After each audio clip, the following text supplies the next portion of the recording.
Hey YouTube, this is Tom at TM Aquatics, and I hope everyone's doing great. It's been a couple months since I uploaded my last video here on the YouTube platform, so I thought it's about time that I come out with a summer fish room tour, show you what's going on here at TM Aquatics, what's breeding, some of the fish that I have available, and talk to you about a couple other things as well.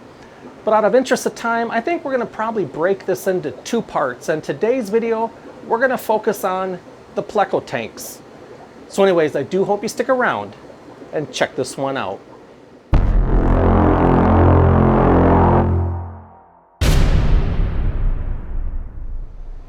All right, YouTube, before we kick off this fish room tour of the Pleco tanks here at TM Aquatics, I first want to say thank you to each and every one of you for taking time out of your day to watch one of my videos.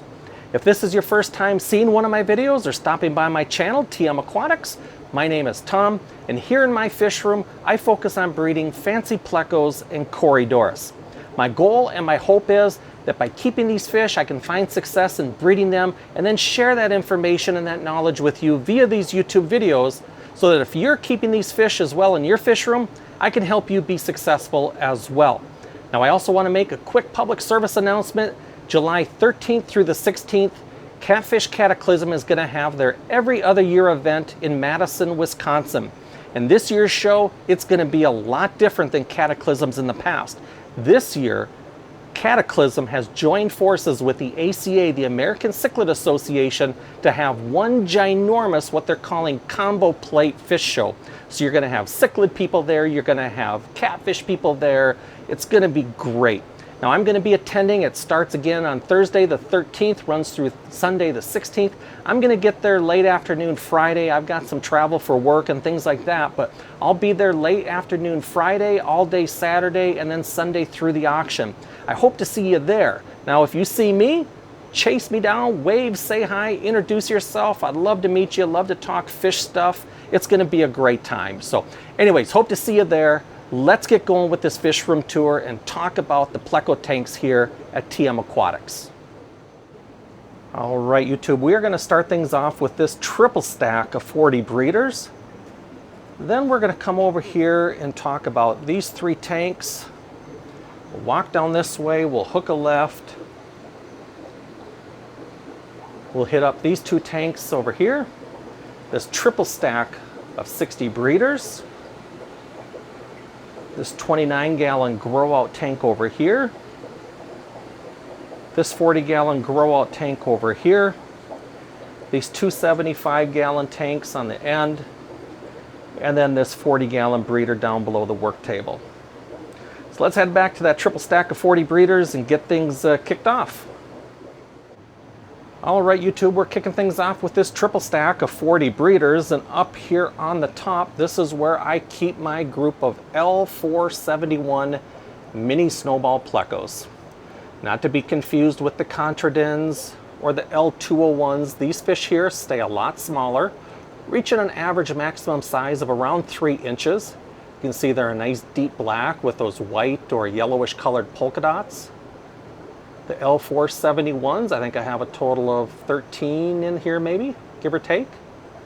There's a few of them up here in the front. There's a couple of them back there behind the sponge filter. Camera's not going to focus on them though, but you might be able to see them. But these are the L471s. They're not breeding for me yet. They haven't reached full sexual maturity yet, but they're getting pretty close. Looking forward to the time they start breeding. It's going to be great. So anyways, love these fish, the L471. Now down below in this 40 breeder, this is where I have my L174s. Now these fish stay even smaller than the L471s. These come out of the Rio Xingu, the same river as the more popular L46 zebra Pleco. Now these are probably the slowest growing high pansistrus that I've kept. They're definitely slower growing than the 333s, the 236s. Now these here are going to reach a maximum size of around 2 3/4 inches, maybe 3 inches. But again, another real small high pansistrus, the L174. You don't see these very often in the hobby, and if you like these fish and you see them, buy them when you see them, because they don't come around too often. The L174. Just a gorgeous little fish.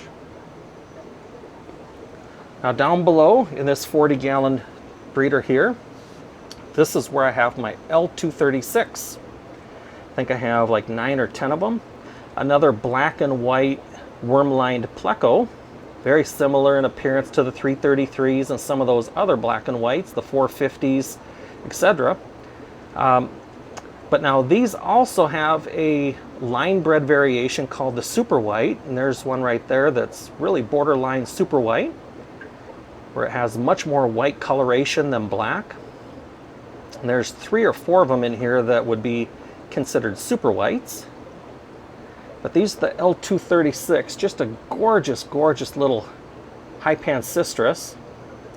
I think I'm going to add a couple more really nice super whites to the group just to get some extra super white DNA in here. And then there's one L134 in here that I have not been able to catch and net out. Before I had the 236s in here, this was a grow out tank and I had a bunch of L134s in there and I clearly missed one. It's down there. It's doing good, but I need to net him and get him out of here. And but yeah, this is the L236. All right, YouTube, we're going to continue on with this rack of tanks right here. We've got a 40 long down here on the bottom, 55 in the middle, and a 33 long on top. And up here in the 33 long, this is where I have my zebra Plecos. Now, I have not had any success breeding this fish here in my fish room. The original group that I grew out, they were all females, and that's not going to work 100% of the time. You need some boys in there too. Now, I do think I have a couple males finally over here in these 2 caves here. These 2 fish, I believe, are males. These are some younger fish that I picked up and have grown out, but they're just not quite sexually mature yet. But hopefully it's not too much longer. I think we have a bunch of anxious, impatient and waiting females over here in the Pleco condo, just waiting to be asked to the prom, and hopefully that's not too far off. So anyways, these are the L46 zebra Plecos. Now down below in the 55, below the zebra Plecos, this is my adult group of wild caught L134 leopard frog Plecos. Now these fish have been pretty slow breeding this year. Normally I breed about 150 to 200 L134 F1 134s. This group has been very, very non-productive this year. However, in this cave right there, center frame right there, you might be able to see the tail. I'm not going to torch that cave. There is a new hatch down in there, and I'm hoping, it looks like a pretty decent size hatch. I'm hoping for at least 30. I'll take whatever I can get. But these fish are usually very seasonal. They usually start breeding around October, November, and then breed through around March to April. This is the latest they've ever spawned in the year. So they spawned, this spawn was laid the end of June, and then it's hatched out, and there are wigglers in there. They're a couple days away from me pulling them out, but hoping for a nice group of maybe 30 plus, but again, I'll take anything. So, but they're starting to get up there in age, this group. They're probably 6 years old, give or take. But these are all wild caught L134s. Now down below in this tank here, there's a couple different groups of fish. This tank is really for my L183s. I have 10 L183s. They're an ancestris. You can see center frame, that little white spot right there, that's the actual end of the tail of one L183. I don't know if we can get down there. There we go.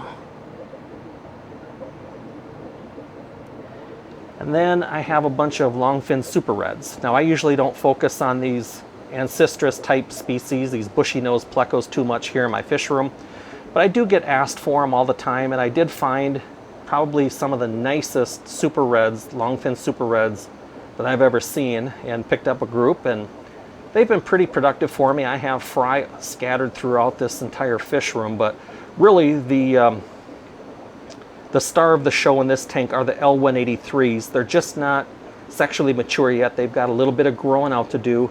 I'm hoping maybe by this time next year we'll start getting some productivity out of them.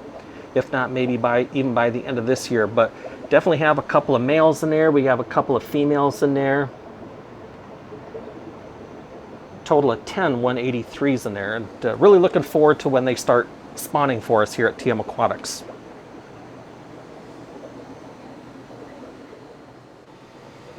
All right, YouTube, we're going to keep things moving. We're going to talk about these 240 breeders on this rack here.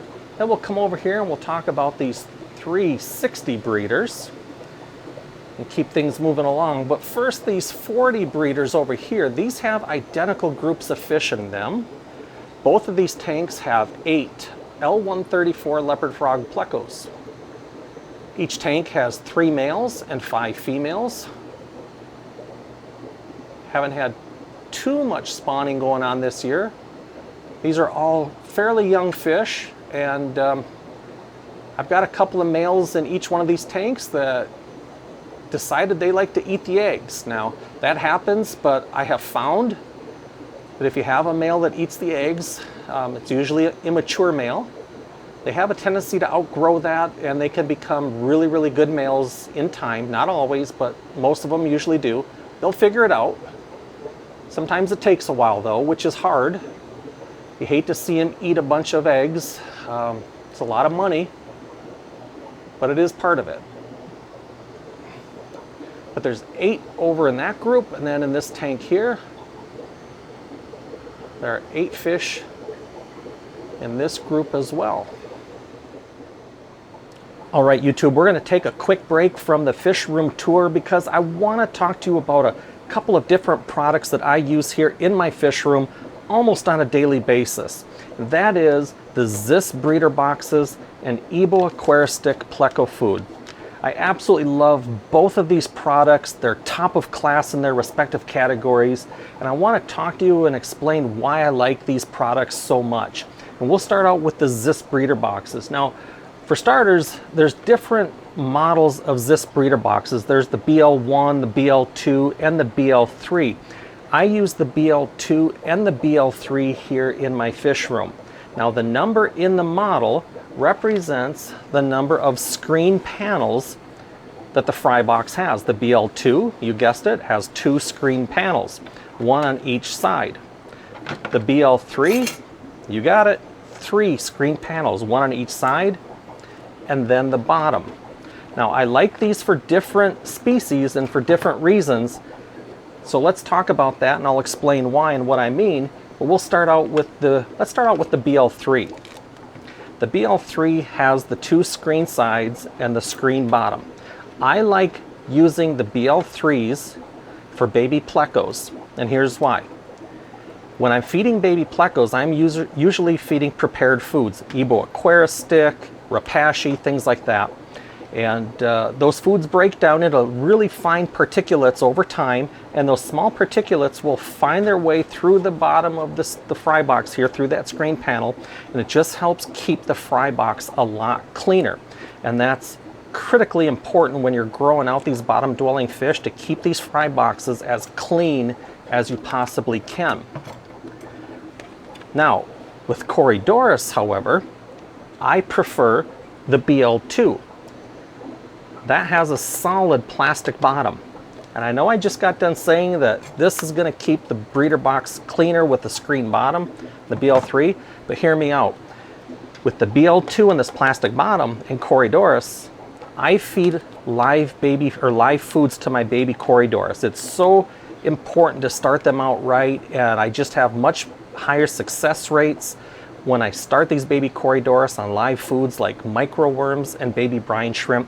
And with the solid bottom, the microworms and the baby brine shrimp, once they settle to the bottom, can't go anywhere. With the BL3, those live foods would fall right through that screen and it'd be pointless. So with the Corydoras, I prefer the BL2. With the Plecos, I prefer the BL3. Now, Ebo Aquaristick. Why do I like Ebo food? If you've been watching my videos for a while, you know that I absolutely love Ebo food. The only problem with Ebo food is it's been historically difficult to source here in the United States. That doesn't seem to be an issue anymore. And we have a pretty reliable source here in the United States, JLAquaticsLLC.com. And I've been buying breeder boxes from George. He also carries a bunch of new Pleco caves. He also carries Pleco ceramics products, but he carries Ebo Aquaristick. Every type, flavor, size that you need, he's got it. And Just by watching my videos here at TM Aquatics, he's offering my viewers a 15% discount using the discount code TM Aquatics.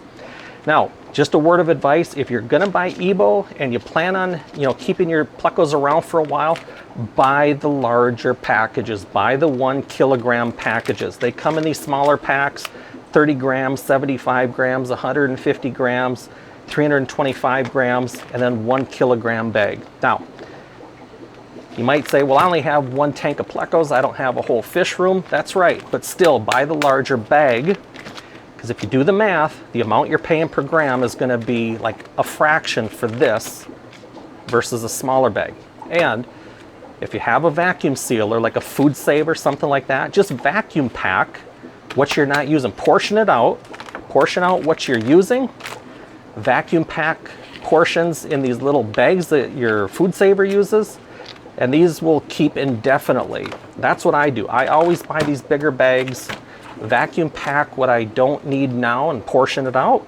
And but what I really like about these is not just the quality of the food and the ingredients, but the fact that these foods do not break down real quick.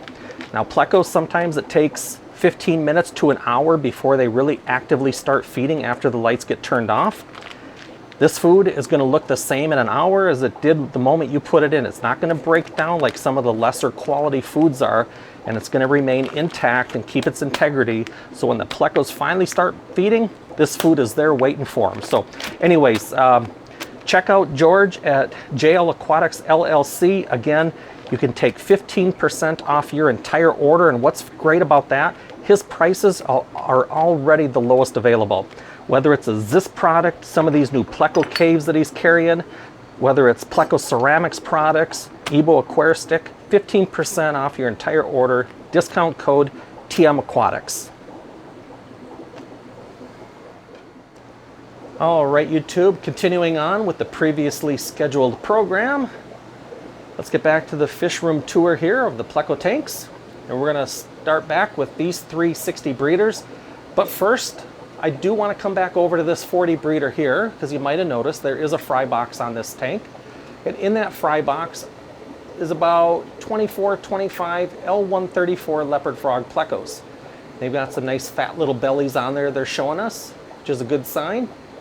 And they're getting to the size where it's time to move them into a larger grow out.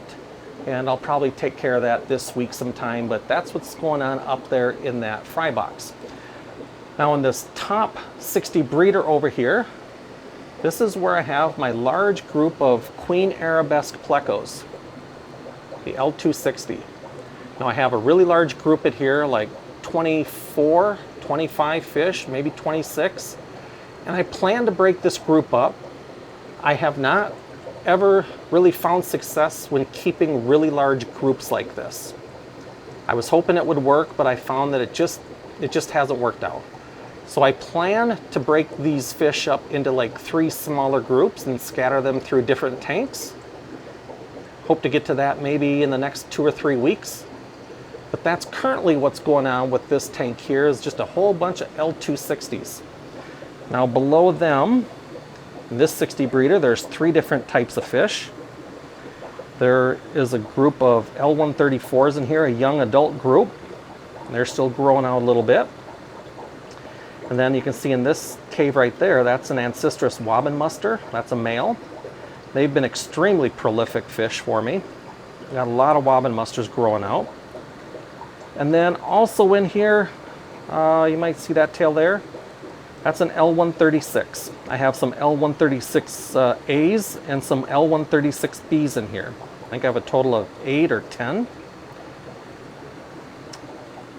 Any way you look at it, I have too many fish in here, and I'm going to be removing some of the L134s.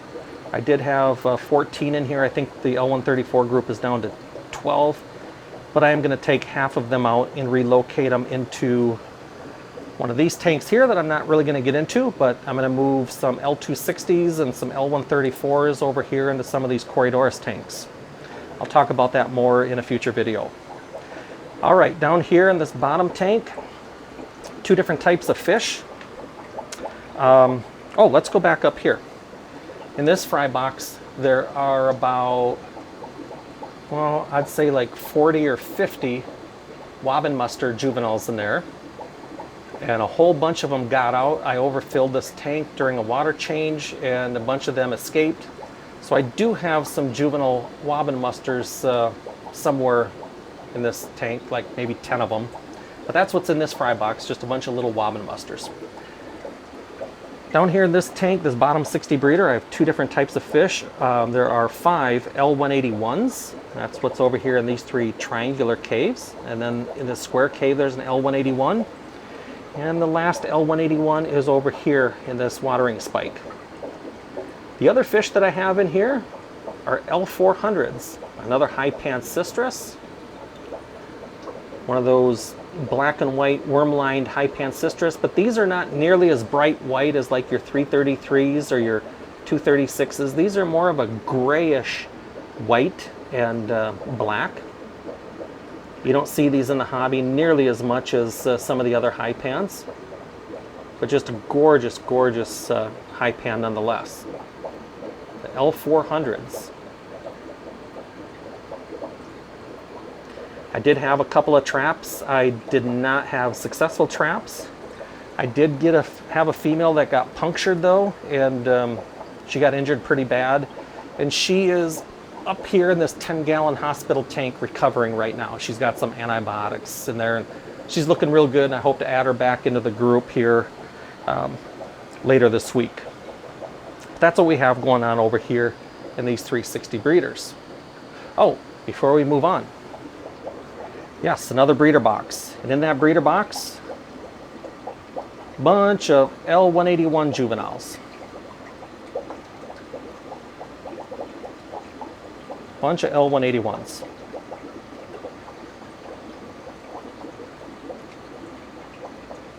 All right, let's keep moving. All right, YouTube, over here in this bottom 40 breeder, this is simply a grow out tank. And in this grow out, I have a whole bunch of fish in here. There are a lot of fish in here. And I need to do water changes on this tank every other day, at least every other day. But you can see right there, there's an L134 hanging upside down on that driftwood there. There's a 494. There's wobbin musters in here. There's L181s in here. A whole bunch of L494s in here. You can see them back there. There's some larger ones in there. There's smaller ones, 134s, but this is one of the newer grow out tanks that I've added to the fish room here. I added these 240 breeders here this year.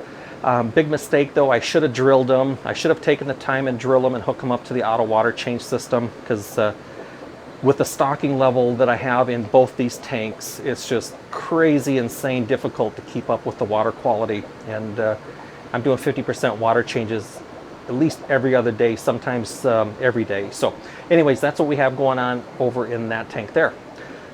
All right, and then these 275-gallon tanks, this top tank, I have 2 different species of fish in here. I have the L494, these are Picoltias.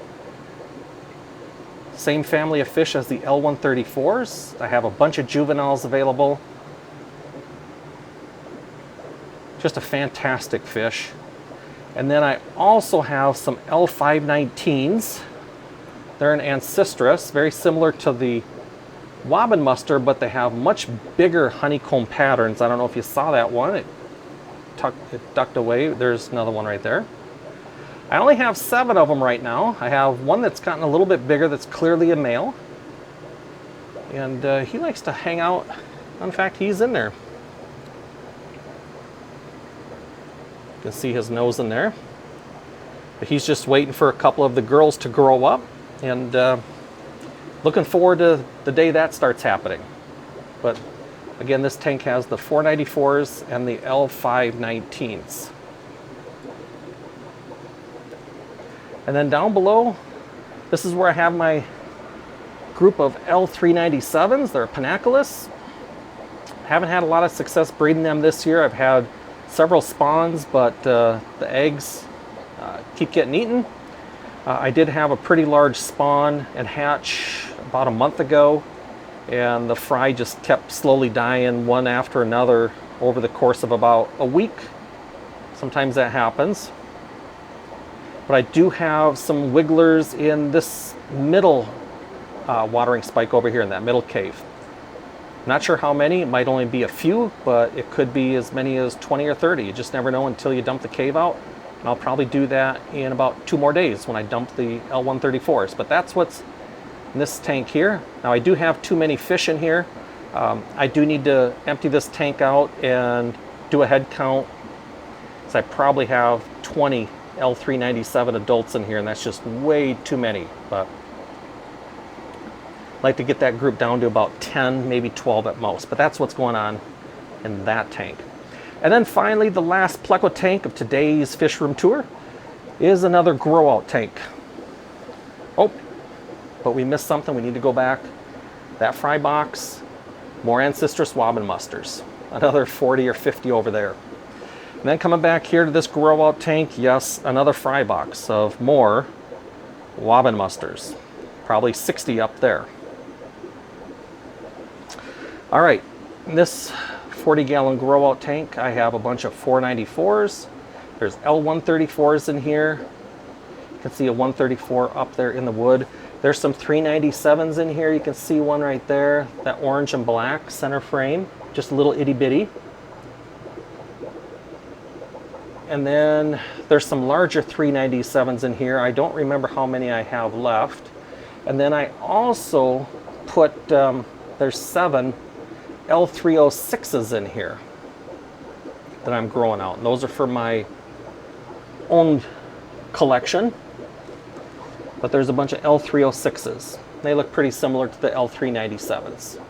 They're just a real bright black and orange fish. But I know that's not one because my 306s are much bigger than that. So that's a 397 there. So, and then there's a bunch of young Wobbin musters in here as well, growing out.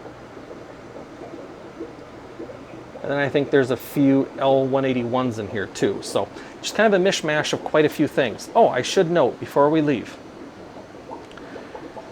Over here in this 29-gallon tank, I do have more Wobbin musters growing out. Now these seem to be about a size big enough that I can sell, about 1.25 inches.